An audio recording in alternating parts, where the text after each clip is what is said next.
तैयार रहिए। स्टार्ट।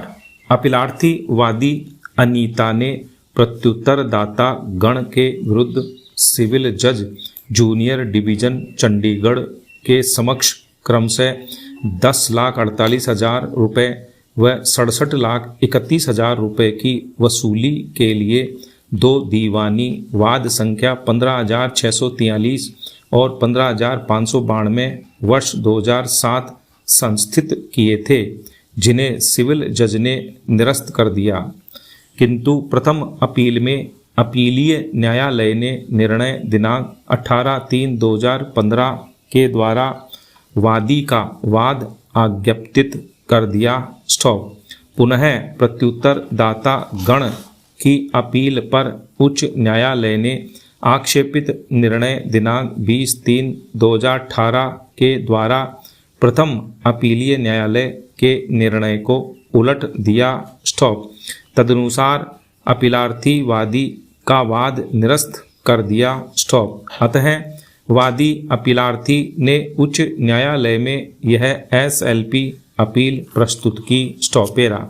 प्रथम वाद में वादी का दावा था कि प्रथम प्रत्युत्तरदाता स्वयं उसका पति, द्वितीय प्रत्युत्तरदाता उसके पति की बहन तथा तृतीय प्रत्युत्तरदाता द्वितीय प्रत्युत्तरदाता का पुत्र है, जो संयुक्त रूप से प्रेमचंद अमरचंद फर्म के नाम से बिल्डिंग मटेरियल्स की दुकान चलाते थे और प्रत्युत्तरदाता गण ने दिनांक 18/11/2003 को वादी अपीलार्थी से अपने व्यापार के लिए 10,50,000 रुपये लिए, जिसे उसने चेक के माध्यम से दिए। स्टॉप।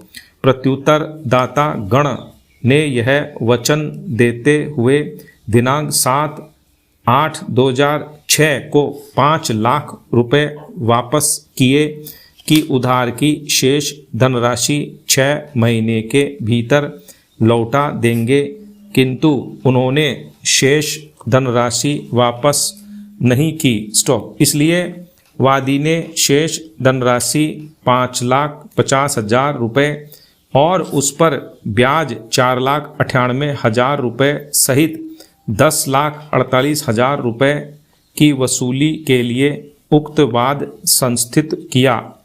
दूसरे वाद में वादी का कथन था कि प्रत्युत्तरदाता संख्या 1 ने रियल एस्टेट में धन जमा करने का लालच और आश्वासन देकर वादी से सादे कागज पर हस्ताक्षर करा लिए।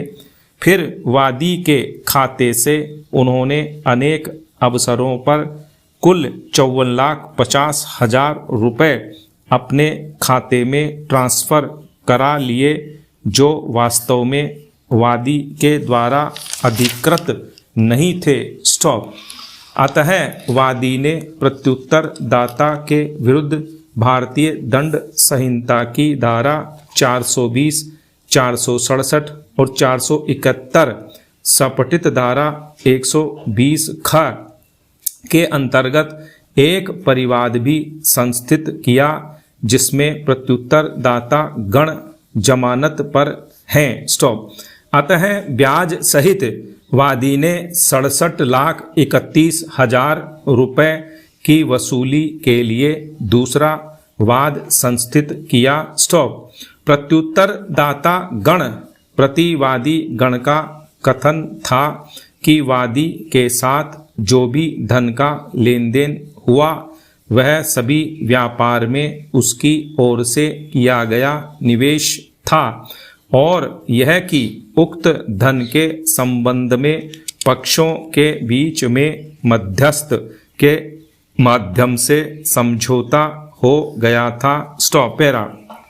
विचारण न्यायालय ने निर्णय दिनांक 23/1/2015 के द्वारा वादी अपीलार्थी का प्रथम वाद इस आधार पर निरस्त कर दिया कि वह ऋण देने का तथ्य स्थापित नहीं कर पाई और जिस खाते से ऋण धनराशि का चेक दिया गया था, उस खाते में उसका पुत्र संयुक्त खातेदार था, जिसका वादी ने परीक्षण नहीं कराया, तथा यह भी कि वाद परिसीमा के भीतर नहीं था। स्टॉप।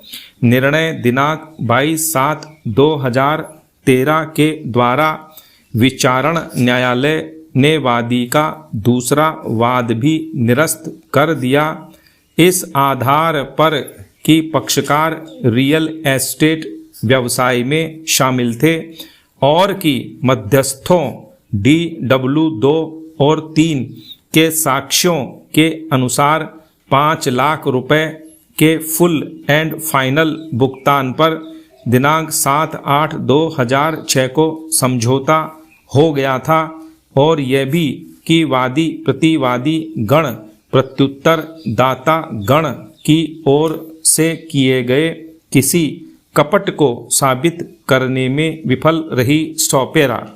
प्रथम अपील में जिला न्यायाधीश ने अपने निर्णय दिनांक 18/3/2015 के द्वारा प्रथम वाद के अपील संख्या 903/2013 में वादी का वाद 5,50,000 रुपये की शेष धनराशि को अज्ञप्ति की तिथि तक 7.5% और उसके बाद भुगतान कर देने तक 6% वार्षिक ब्याज सहित आज्ञप्तित किया, जबकि दूसरे वाद के अपील में 54,50,000 रुपये की धनराशि को उपर्युक्त ब्याज की तरह आज्ञप्तित किया। स्टॉप।